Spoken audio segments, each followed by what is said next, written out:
When I say my roommate Jack is an amateur director, I am putting it lightly. I mean, when he got into this little project of his, he literally had zero experience. I don't know why he thought it was a good idea. Honestly, I have no idea how his brain works. It all started one boring night in our dorm. It was a weekday and we were far too lazy to sit down and do our homework. So we decided to watch the Blair Witch Project instead. I swear I must have been the last person on earth who still hadn't seen it at that point. It seems he loved it, because afterwards he wouldn't stop talking about it. Mainly about the fact that he could probably record something similar and go viral. To hell with the studies, brother. I remember him telling me, I can do it. How hard can it be? I tried to bring him back down to earth, but he didn't want to listen at that moment. Fortunately, a couple of days later, he dropped the subject, or at least that's what I thought. But as soon as we turned in our final exams and the year ended, he approached me and asked if I wanted to act in a new movie he was directing. Naturally, I said no. Do you at least have a good camera or a script? I asked him. Brother, relax. I've got it all, he replied, looking as if he could barely contain a smile. Apparently, he really thought it was some kind of get-rich-quick scheme. Hey, could you just act? I don't want to pay an actor. I've literally already asked everyone I know, but I'm still missing a character. I don't know what offended me more, that he expected me to do it for free, or that I was one of the last people he asked. However, a couple of days before that, I had received some incredibly bad news. I hadn't gotten the summer internship I had been hoping for. While my thoughts were tormented by anguish, I decided to accept his offer. Why not? As it turned out, Jack wasn't lying when he said he had it all figured out. He borrowed a pretty decent camera from his uncle and even found a place to film. It was a small abandoned town on the coast of Italy. This was becoming, at the very least, quite interesting. 2 other guys were supposed to participate in all of this, Wayland and Mick. I already knew them both, but Jack knew them better. He managed to get us plane tickets through his girlfriend. She worked at the airport. Besides all that, he also got us free accommodation at a motel located in a town an hour and a half's drive from the abandoned village. It turned out the owner of the chain was a good friend of his father. Surprisingly, it seemed like everything was ready. A week later, we flew there and settled into the motel. At that moment, I was still incredibly skeptical about what this movie would turn into. Honestly, I expected the whole thing to go south in a week. These thoughts were only strengthened when Jack confessed that he hadn't written a script. What the hell? Wayland asked. And what are we supposed to do in front of the camera? Just act natural, Jack replied. Do you think the Blair Witch had a script? Well, actually, it probably did, Mick intervened. Jack simply continued. It doesn't matter. Listen, if we read from a script, we run the risk of sounding unnatural. This town apparently is scary as. Just go with the flow of the atmosphere. Do you at least have a story in mind? I asked him. Yes, sure. 4 friends filmed their vacation in Italy.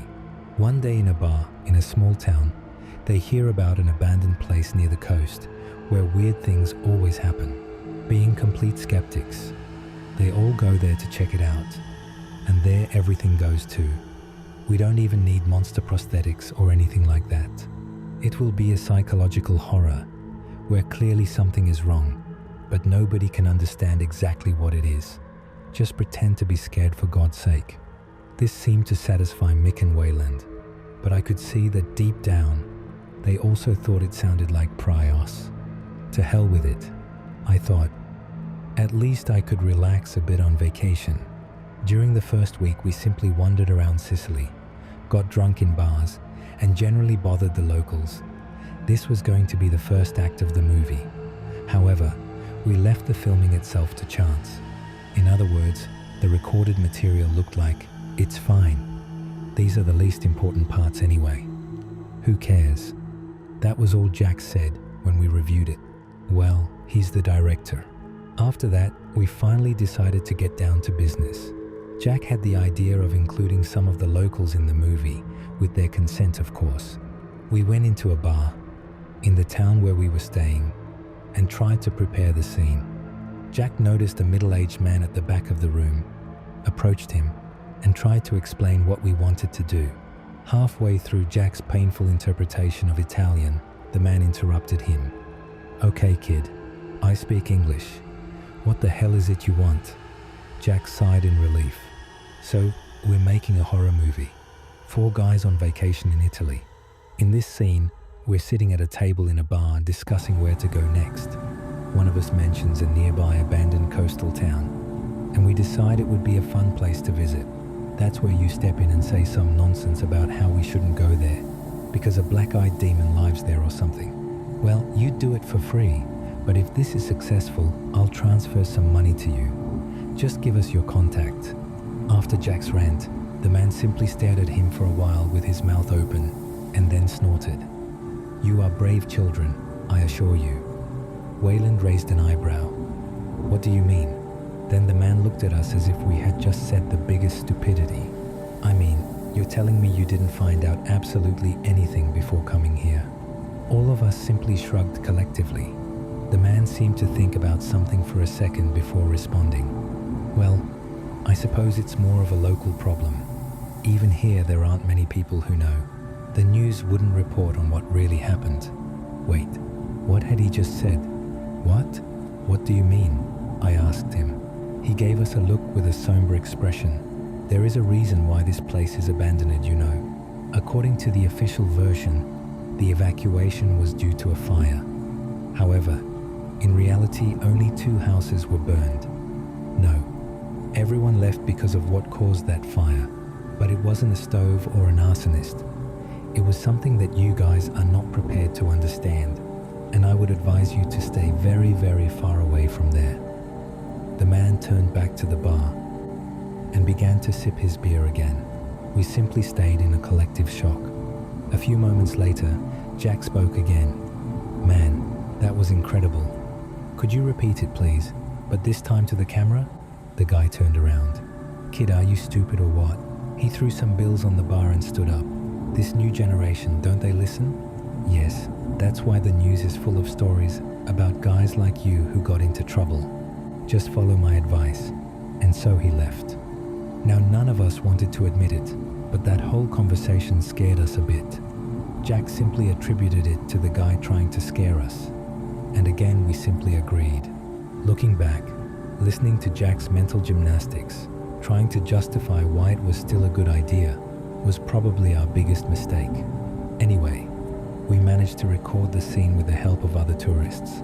They seemed to know nothing about the town, so they made up a story about how a crazy religious fanatic performed some kind of ritual, and now the place drives anyone who enters there crazy. Everything seemed to be going quite well. However, the whole time we were recording, I couldn't help but notice that the bartender was looking at us out of the corner of his eye. When we were leaving, I could have sworn I saw him shake his head solemnly. That should have been another sign that it was time to leave, but unfortunately we continued. We returned to the motel and planned the trip for the next day. The story we invented was most trite. The boys go there and mess around for a couple of hours. Nothing special happens. When they are about to leave, they notice strange symbols painted on the walls and the floor of one of the buildings. They keep coming back, and everything begins to intensify until they start going crazy. The movie was supposed to end with one of us standing in the water at night, stumbling backwards towards the camera. Sounds more trite than scary, right? Well, at that point we had gone too far to turn back. The next morning we drove there in a rental car. We traced the route on Google Maps, but the main road to the place was closed for some reason. Due to this, we had to look for a detour. In the end, we managed to arrive, but it took us about those hours. It was quite annoying. What was even more annoying were the wooden barriers around the place.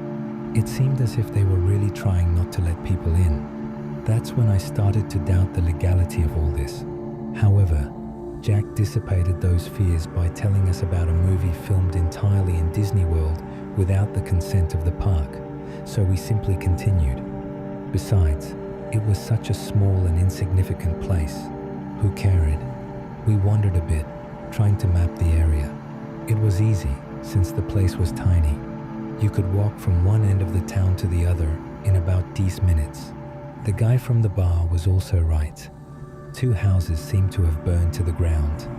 The other buildings, although empty and with moderate signs of weather damage, looked quite normal. To tell the truth, at first the place did not give a creepy impression at all. We recorded for several hours before deciding to finish for the day. I must say that everything was turning out better than I imagined. It turned out that Wayland was a decent actor. Mick and I also did well. Besides all that, Jack's camera work was not horrible. I mean, it wasn't good by any means, but it looked quite authentic and at the level of modern found footage movies. Surely he had taken a couple of classes in the end.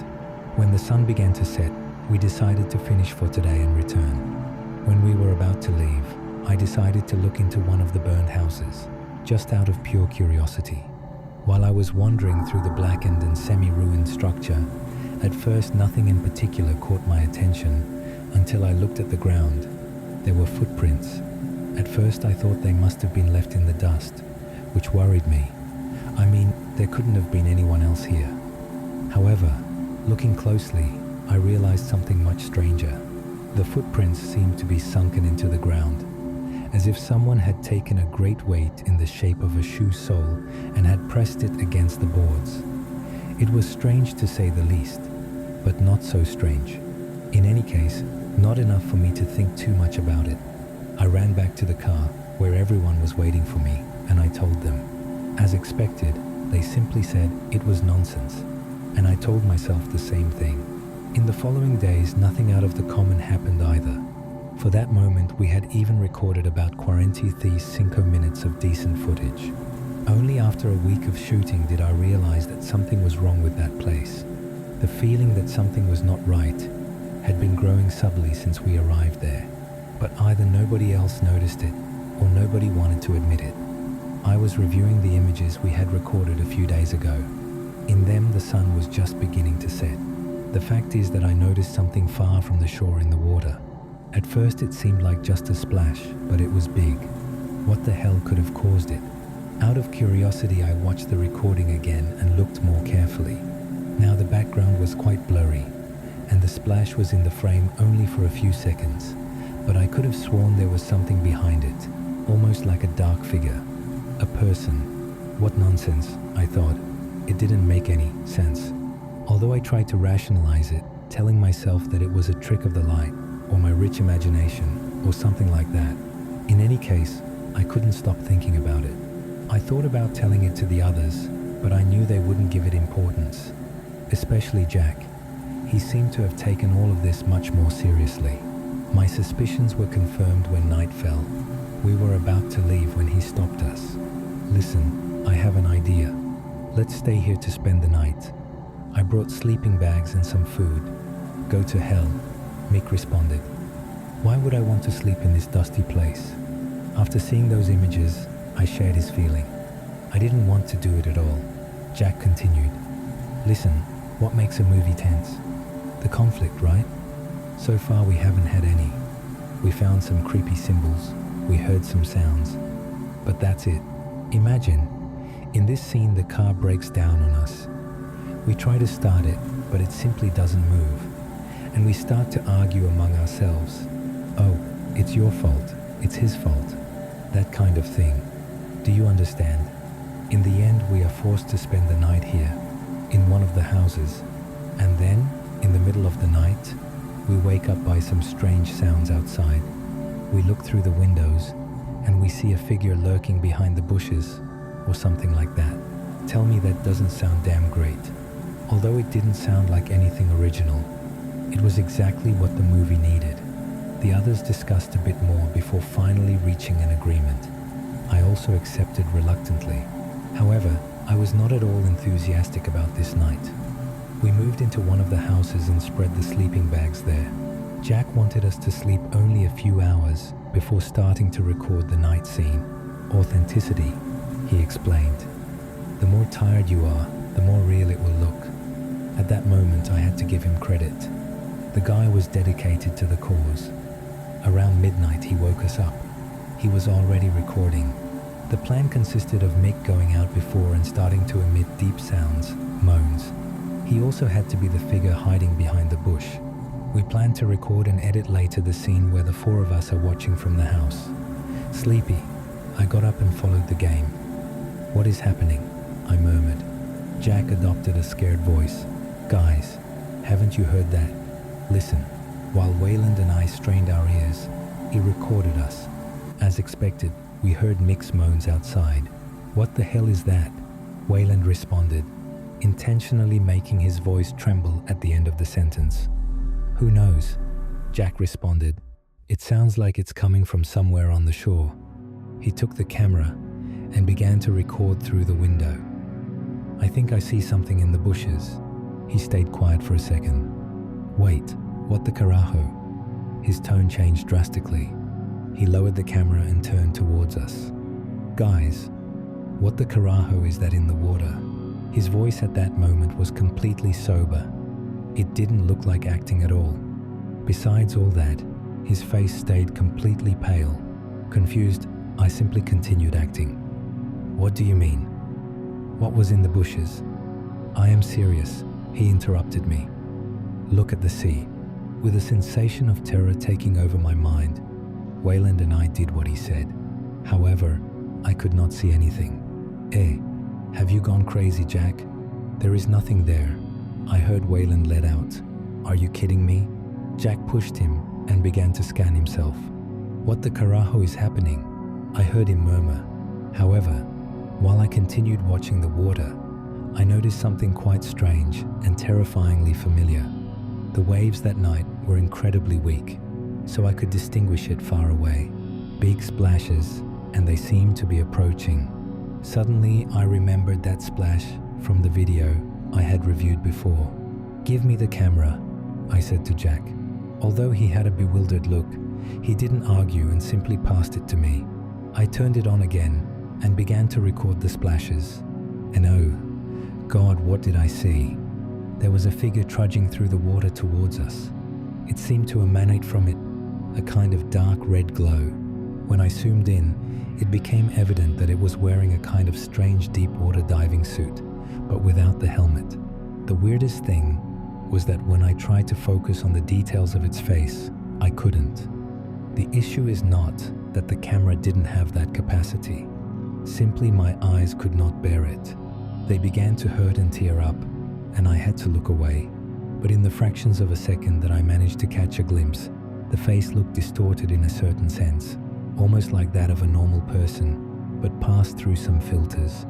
To say it gently, it was a complete mess. I lowered the camera. God, Jesus. I backed away in a state of shock. I decided to check my suspicions and looked again at the water. The figure had disappeared, at least from my field of vision. I still saw the splashes, and now they were dangerously close. What the carajo is that? Jack and Wayland asked me almost in unison. I gave them the camera, and in turns, with total terror, they saw the same as me. "We have to leave," Jack pronounced with the most determined tone I had ever heard from him. "What the hell are you doing, guys?" We heard Mick's shout from the bushes. He was looking at us from below, with his hands up. I watched with horror how in the sand behind him big sunken footprints began to appear. "Run!" To the car. It was all I could get out of myself. He shivered for a second before turning around and seeing how the sand was deforming under an invisible force. And just after that, he took off running. We didn't even bother to roll up the sleeping bags. We simply got out of there like a bat out of hell. Being the slowest of all, I was the last one to run out of the house we were in. However, in my crazy race towards the car, I slipped on some pebbles and fell to the ground, tearing my wrists. While I was writhing in pain, I could have sworn that somehow I felt a presence approaching me. It is hard to explain, as if the air around me had become hostile. Besides that, I heard numerous voices approaching me, but none could be distinguished. They seemed to merge, forming a disturbing cacophony of noise. And the worst part of all this, I couldn't move. I remember that I simply stayed sitting there, trying to get up, but my arms were moving at a speed of barely a centimeter per minute. It also seemed as if I were being absorbed into the earth. A few seconds later, I heard how gravel crunched behind me. The more and more it approached, the more and more I felt like I was sinking into hell. My vision began to go out. Before they pulled me out of that trance I was in, I saw how a bright light passed and hit something behind me. The suffocating disharmony of voices ceased suddenly and was replaced by a strong guttural growl. I lifted my head and saw Jack, standing about 30 meters away, holding a flare gun in one hand and the camera in the other.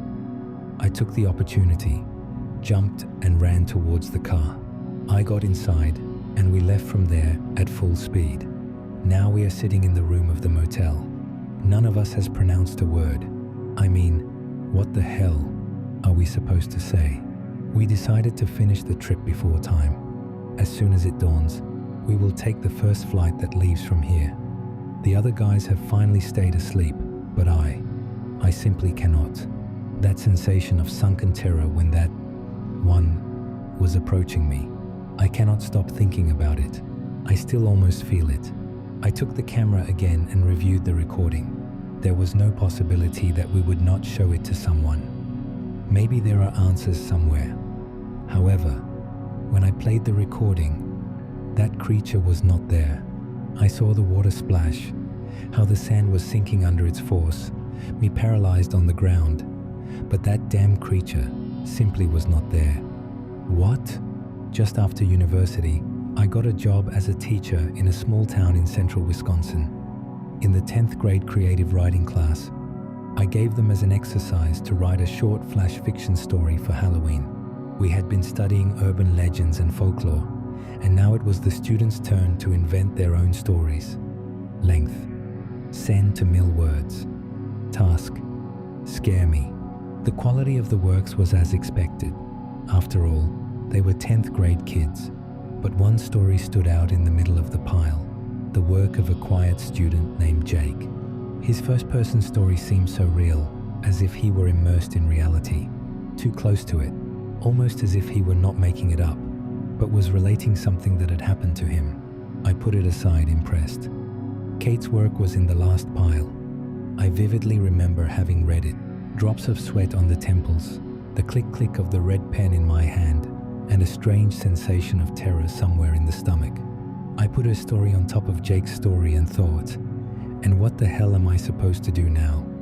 I still keep photocopies of those original stories, and I often wonder why I keep them. But they have something. They are so intertwined, and there is something so raw and beautiful in them. I have a great weakness for interesting student works, and it would be a shame to let the flame of these stories go out. I will share the students' works and the subsequent events that took place right here. I also like good stories. Jake's short story. My parents put Grandma Rosie in an asylum when, according to them, she began to lose contact with reality. Even so, it seemed cruel to me, but she seemed content. Content enough, I suppose. I remember when I went to visit her. She had an old wooden rocking chair that was facing the window. Outside there was nothing but green and flat fields. The green faded with time, and when it snowed, white carpets stretched for miles. I don't know what season Grandma Rosie liked best. She didn't talk much. Mainly she listened to her radio and always the same station, 89.1. But on 89.1 there was never a signal, always only static. Grandma Rosie listened to that static all day. She seemed to be waiting for the end of her life. It was impossible to communicate with her. One day I arrived to leave her a box of chocolates. Grandma Rosie was rocking slowly in her chair with large headphones, looking through the window at how it was snowing. I was not sure if she knew I was there. I approached and put the chocolates on a small table, and suddenly her hand shot out and grabbed my wrist. "Shh," she whispered. "Listen." Grandma Rosie leaned over, and I put my ear to hers. I lifted the cup of her headphones and listened. There was only static. I was already about to say something, but she covered my mouth with her hand. "Listen more carefully," she said. I listened, but all I heard was more static. "Soon they will come," she said. "They will come to take me." This scared me a bit, and I went home. I told my mum and my dad what had happened, but it didn't seem so strange to them. I kept thinking about it. One night I couldn't sleep, so I called my friend Abby through our walkie-talkie. She lived across the street, and for some reason, she knew everything about Ochenta y Nueva Punto Uno. She told me that it is an old legend in our town, and that to investigate it further, you need two things: a radio and a closet with the door slightly ajar. Stand with your back to the closet, tune to Ochenta y Nueva Punto Uno, and listen very carefully. At some point through the static, you will hear the faint sounds of an organ, distant screams, and the screeching of metal chains on the gravel. The open door is an invitation. Keep your eyes closed, and only if you keep them closed, a figure will appear and drag you into the closet. From there, your destination is unknown. "Where do you know that from?" I asked her. "I have heard of it. Don't tell anyone. The less people know, the better." I looked through the window and saw Abby in her room. She put a finger to her lips. "It's our secret," the walkie-talkie buzzed. During the following days, I kept thinking about the ritual and Grandma Rosie. Why would she want to play that game? Why did she want to be dragged into the unknown? I told my parents again that I was worried about Grandma Rosie. They were very dismissive about it.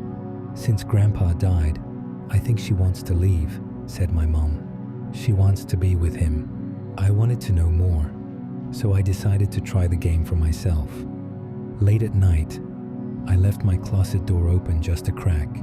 I sat on the bed with my back to the closet, tuned the radio to Ochenta y Nueva Punto Uno, and put on the headphones. I heard the static and closed my eyes. I was sitting a long time, concentrating with all my forces on the static. The longer I was sitting, the more I felt that my room was shrinking, as if the space were filling with something else, as if I were not alone. In the headphones, I heard a distant organ. I heard screams that seemed distant, but that seemed to be approaching. The screeching of the metal began, and then I heard a voice. "Open your eyes." I jumped from the bed, very scared. Abby was laughing hysterically through the walkie-talkie. I inspected the whole bedroom. I was alone. I looked through the window and saw Abby, smiling and laughing. She brought the walkie-talkie to her mouth. "I gave you a good scare," she said. "There is nobody there. You are a coward." I looked at the closet door. It was wide open. From my headphones, the static of Ochenta y Nueva Punto Uno was whistling. "Just kidding," the walkie-talkie chirped, but I was not so sure it was a joke. Grandma Rosie died those weeks later while she was sleeping. Her time had come, and I stopped playing legends and superstitions. Panic, fear, nobody will believe me. Never. I told him I was joking about everything. That helps me sleep at night, but I know what I saw. A boy, a ritual, and death. Death itself. The Black Death with a tenacious grip. An entity that surrounds its victim, dragging the companion to its secret and eternal den. But I was joking. I was joking the whole time. So everything is fine. I should have known more. I went to his room. It seemed to have been abandoned recently, as if they had just taken the plug out of a bathtub. The headphones on the floor. Static. Nothing more than static.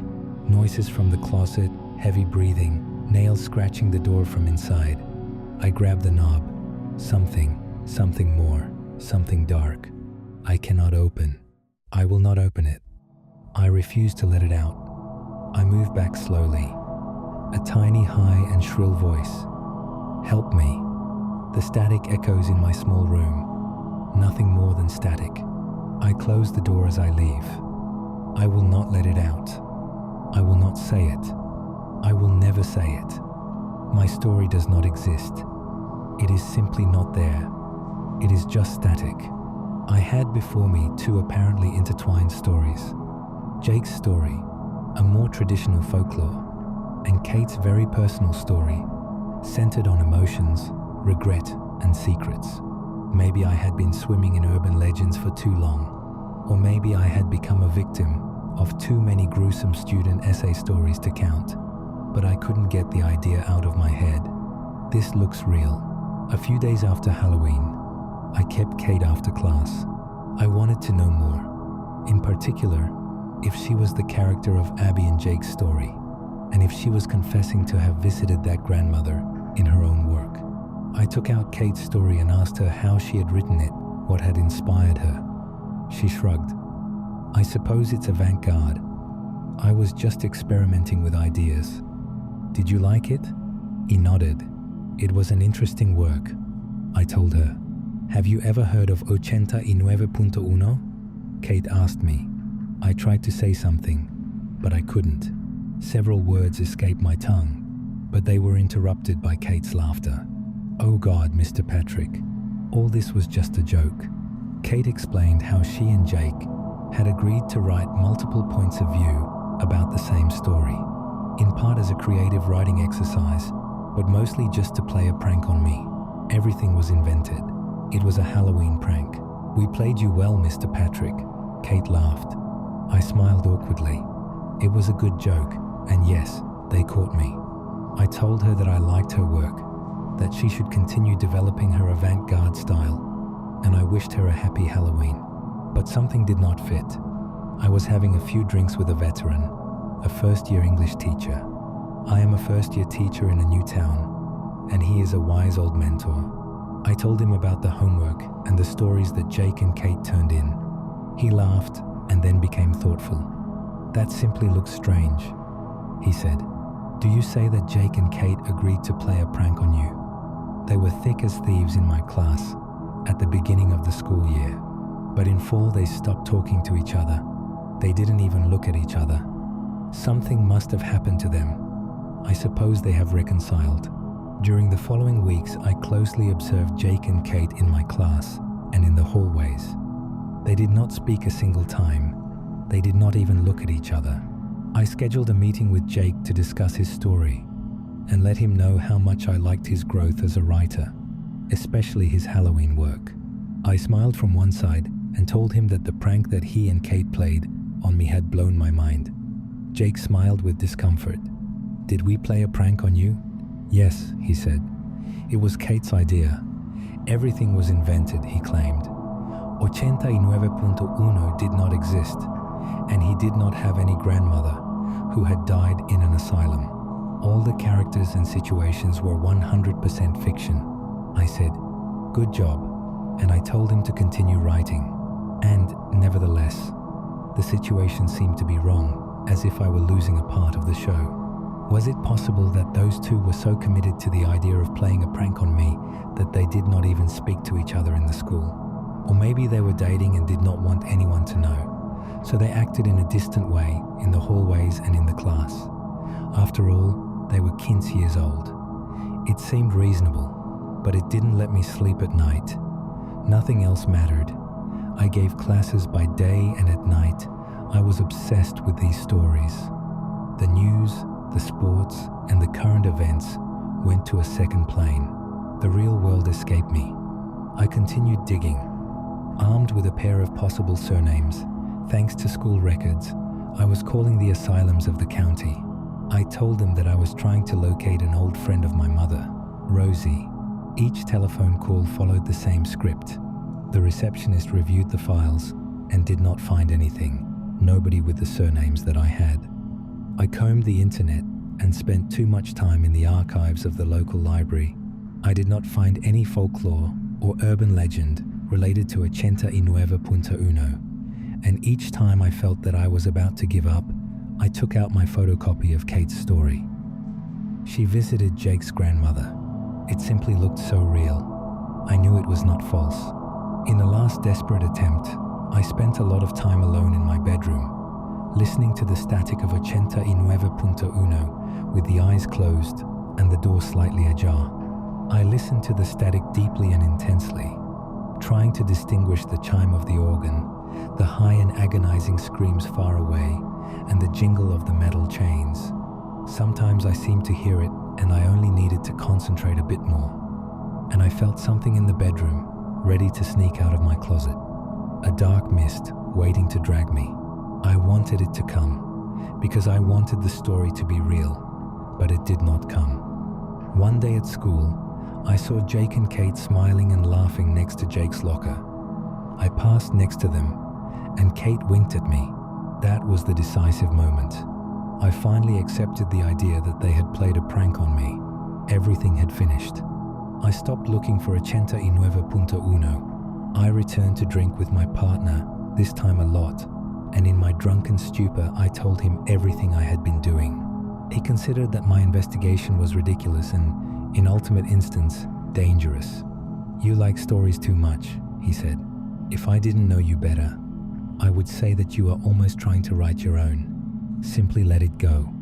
I took out the photocopies of the stories from the back pocket and hit them against the bar, splashing them with beer. My colleague took Jake's story and took a look at it for the first time. His eyes ran through the page and froze. "Wait," he said, "did you never talk to me about Abby?" I shrugged. "Abby is Kate," I told him. Everything was part of the game. Interesting, he thought aloud. He exposed it all to me. A year ago, about these months before I moved to the city, an 8th grade student named Abby disappeared. It looked like she had simply evaporated. One minute she was alone in her room, and the next she had disappeared. Some suspected that she had run away, but there were no clues, nor signs of violence, nor suspicious or dark relatives or neighbors. She simply disappeared. I reread Kate's work. My heart shrank. All this time I suppose she was talking about her visit to the grandmother, but maybe I was wrong. Maybe the shrieks of plea that came out of the closet belonged to Abby. Kate never specified whom she was visiting or where she was. I read that avant-garde story once more, analyzing each word, only to be sure. And in that moment, everything changed. I spoke with the school administration.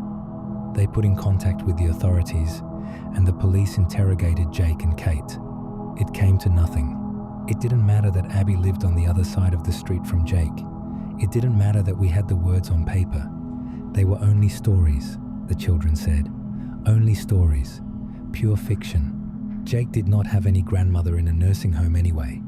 They apologized if they had scared anyone. After all, they were Halloween horror stories and, besides, quite ambiguous.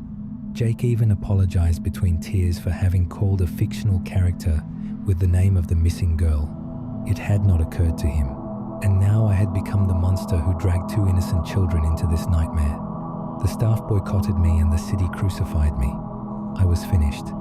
Little after I left teaching, I went out of the school, carrying my small box with my things. And Kate smiled at me with a know-it-all face through the window of the first floor. I have not seen her again since then. I did not take many things, but I took the photocopies of the stories. From time to time I take them out and return to relive the past. Sometimes, at high hours of the night, something turns on inside me, and I feel the burning desire to return to that small town in Wisconsin. Maybe Grandma Rosie was a great aunt whom Jake's family called Grandma. Or maybe she was an old lady friend of the family. Maybe I lost something about the missing girl, about 89.1, about Kate's intentions. Maybe I could try the ritual a few more times, just to see what happens. Or maybe all this is simply bunkum. It happened these years ago, and I am probably the only one who thinks that there is an iota of truth in these stories. I would be wasting time, but this still doesn't let me sleep at night. The remote possibility that everything is true. And often I do not reflect so much about what really happened to Abby and the grandmother in this story, but about this. If it is true, why did the children write it all in that way? I don't have a good answer, and I will never have it. I suppose that, just like me, they simply love good stories.